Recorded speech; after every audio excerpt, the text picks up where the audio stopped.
Hi everybody, welcome back to Research Writing. I wanted to send a quick video just to update you on where we're at with this class. We're headed into week 4, so we're almost at the halfway point. Once you turn in your assignments on Monday, then you'll be halfway through and on the downswing for this class.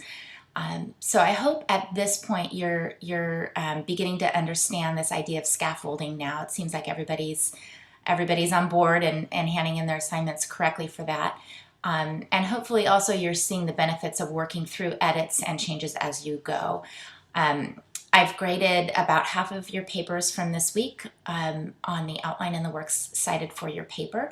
And they're looking great. There's just minor revisions to be made. And the way that I am grading is with the understanding that this is a learning process. And so there are things that you're not going to fully get right the first time. We just want you to be attempting and trying and then revising and massaging along the way. That's how you write a paper. It's not perfect the first time. So as long as I see the main elements there and you know, it might need some revision, then I'm just grading based on that. And so everybody's looking really good.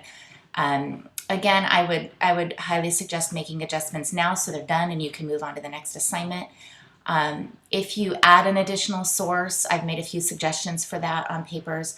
Just add that into the works cited as you go, and you can remove sources that you don't use as well. And if you end up doing a more exhaustive revision on your outline, you're more than welcome to email me a revised copy and I can make comments right on the Word document. I'm happy to do that.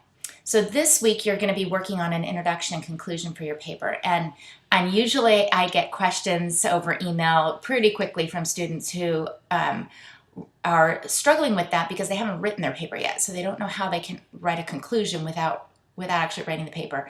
And so I know this seems a little bit odd, but it's really a good idea to do before you even write your paper. It doesn't mean you can't change it, but you'll set your introduction with your clear thesis, and then you'll restate that thesis in a conclusion, and it gives you the framework for the rest of your paper. And then of course, as you go, you'll just keep revising both, and I'll make comments and we'll just go from there. So just kind of go with it, and I think it will actually be a positive experience for you. There's some extra resources in the week 4 resource folder that you can check out for help too.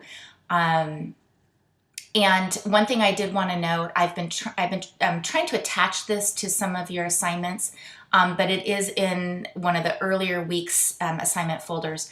Make sure that you use that Moody MLA handout for citing Bible citations.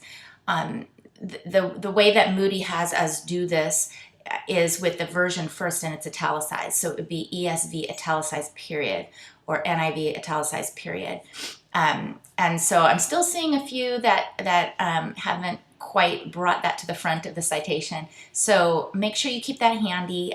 You'll also need that as we move forward into citing parenthetical work. So if you have a citation that's in text, like let's say you cite 1 Corinthians 13, how do you cite that correctly in running text within your paper? So that is also in that handout. So keep that handy, and please email me with any questions. And of course, if you need a quick answer, text me.